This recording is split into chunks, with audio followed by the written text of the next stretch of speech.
کو پوری طرح انہوں نے ڈونیشن دی، فنڈز دیے، تربیت دی، اور ملک کے اندر اس طرح کے حملے کر کے اسلام کو بدنام کیا جا رہا ہے۔ اسلام قتل کسی ایسے شخص کے قتل کا ہرگز روادار نہیں ہے جس کا کوئی جرم اور قصور نہیں ہے، اور جرم اور قصور ہے تو اس کی سزا عدالت دے سکتی ہے، عام فرد کسی کی جان نہیں لے سکتا الا بالحق۔ ہاں، عدالت اگر کسی ملزم کو سزائے موت دیتی ہے تو وہ ایک الگ سے بات ہے، یا میدان جنگ میں لڑتے ہوئے کوئی آپ کے ہاتھوں مارا جاتا ہے، وہ ایک الگ بات ہے۔ اس کے علاوہ کسی شخص کی جان لینا وہ روا نہیں ہے، اور اگر کوئی کسی کی جان لے لے تو اس کے وارثوں کو قصاص کا حق دیا گیا ہے۔ وَمَنْ قُتِلَ مَظْلُومًا فَقَدْ جَعَلْنَا لِوَلِيِّهِ سُلْطَانًا، لیکن فَلَا يُسْرِفْ فِي الْقَتْلِ، وہ قصاص میں بھی قتل میں اسراف نہ کرے۔ یہ نہیں ہے کہ اب یہ قاتل ہے تو اب اس کو اس طرح قتل کیا جائے کہ اس کی آنکھیں نکال لیں اور زبان کاٹ دیں، کان کاٹ دیں اور سینہ پھاڑ دیں، جگر نکال لیں، نہیں، اس طرح زیادتی نہ کرے، بس اس کے ساتھ انہو کان منصورا، عدالت اور معاشرہ تعاون کرے کہ وہ قصاص لے سکے۔ اور فرمایا وَلَا تَقْرَبُوا مَالَ الْيَتِيمِ، یتیم کے مال کے قریب بھی نہ جانا۔ جیسے پچھلی آیت میں فرمایا نا وَلَا تَقْرَبُوا الزِّنَا، اس برائی کے قریب بھی نہ جانا، وہی لفظ یہاں استعمال ہوا وَلَا تَقْرَبُوا مَالَ الْيَتِيمِ، یتیم کے مال کے قریب بھی نہ جانا۔ آج ہم یتیموں کا مال کھا جاتے ہیں، ان کی زمینوں پر، مکانوں اور پلاٹوں پر قبضہ کر لیتے ہیں، بہلا پھسلا کر اپنے نام کروا لیتے ہیں۔ کل قیامت کے روز اللہ کے سامنے کیا جواب دو گے؟ اور یتیم کے معاملے میں تو ہمارے آقا اتنے حساس تھے، شاید آپ خود بھی یتیم تھے نا، آپ جانتے تھے کہ یتیمی کیا ہوتی ہے، آپ نے یتیمی کا دور دیکھا تھا، اس لیے یتیم کے بارے میں نبی صلی اللہ علیہ وسلم نے اتنی احادیث بیان فرمائی کہ یتیم کی کفالت کرنے والا جنت میں میرے ساتھ ایسے ہوگا جیسے یہ دو انگلیاں ہیں۔ یتیم کے سر پہ ہاتھ پھیرنے سے اتنی نیکیاں ملتی ہیں جتنے اس کے سر پہ بال ہیں۔ سب سے بہترین گھر وہ ہے جس میں کوئی یتیم پرورش پا رہا ہے اور وہ خوش ہے، سب سے بدترین اور برا گھر وہ ہے جس میں کوئی یتیم پرورش پا رہا ہے اور وہ ناخوش ہے، اس کے ساتھ زیادتی اور ظلم کیا جا رہا ہے۔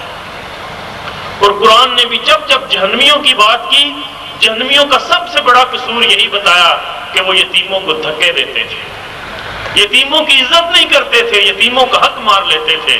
فرمایا یتیموں کا مال نہ کھاؤ، جب وہ بلوغت کو پہنچ جائیں ان کا مال امانت کے طور پر انہیں واپس لوٹا دو۔ وَأَوْفُوا بِالْعَهْدِ إِنَّ الْعَهْدَ كَانَ مَسْئُولًا، وعدوں کو پورا کرو کہ کل قیامت کے روز وعدوں کے بارے میں پوچھا جائے گا۔ اور فرمایا وَأَوْفُوا الْكَيْلَ إِذَا كِلْتُمْ وَزِنُوا بِالْقِسْطَاسِ الْمُسْتَقِيمِ، جب بھی تولو تو پورا تولو، جب بھی پیمائش کرو پوری پیمائش کرو، کاروباری معاملات میں ہیرا پھیری نہ کرو، ڈنڈی نہ مارو، اپنے ماپنے کے پیمانے درست رکھو، ذالک خیر، یہ تمہارے لیے بہتر ہے، وَأَحْسَنُ تَأْوِیلًا، اور انجام کے لحاظ سے بھی اس میں تمہارے لیے بڑی خیر ہے۔ اگر ایمانداری سے کاروبار کرو گے تو کاروبار پھلتا پھولتا جائے گا، گاہکوں کا اعتماد بنے گا، دن دگنی رات چگنی ترقی کرو گے۔ اگر بے ایمانی کرو گے، ایک بار دھوکہ دو گے دوسری بار کون آئے گا تمہارے پاس؟ اور اس کے علاوہ اللہ کی ناراضگی بھی ہے۔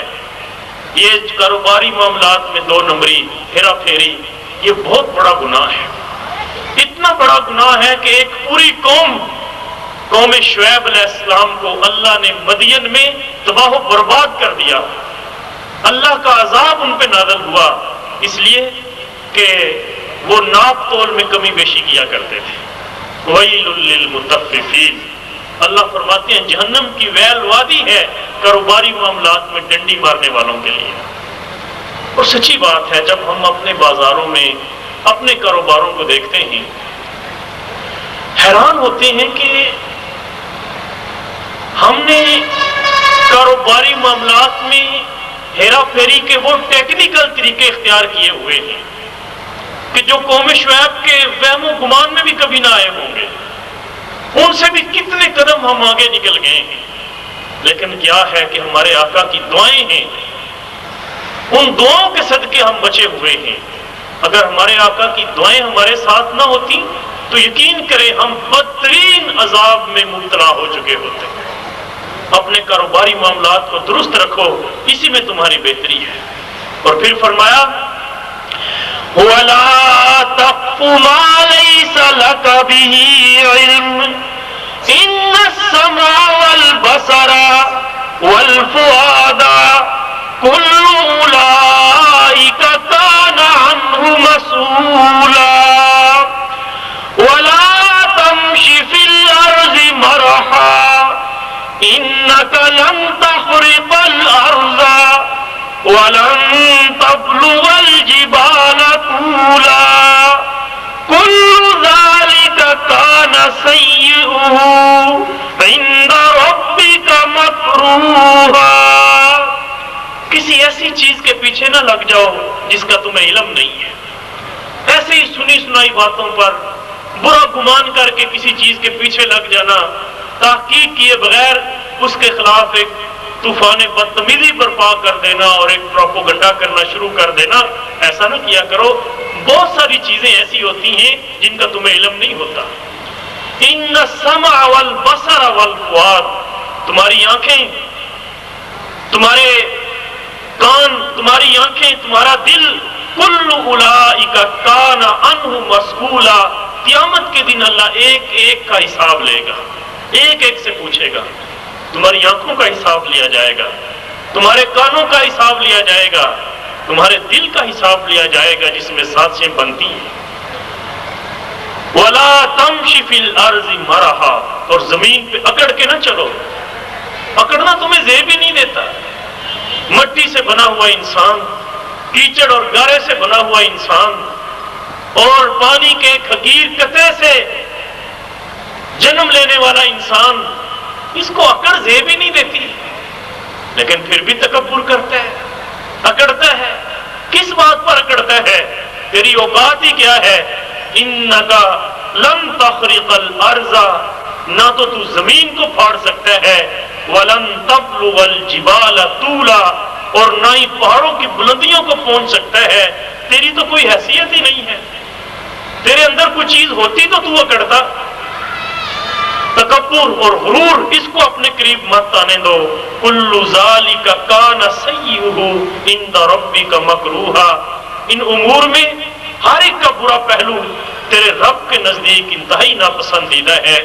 میرے بھائی اور بہنوں، یہ وہ ساری چیزیں ہیں اختصار کے ساتھ جو میں نے آپ کے سامنے رکھی، لیکن اگر آپ غور کریں، ایک ایک جملہ اپنی جگہ ایک مکمل عنوان ہے، ایک ایک جملہ اپنی جگہ ایک پورا موضوع ہے۔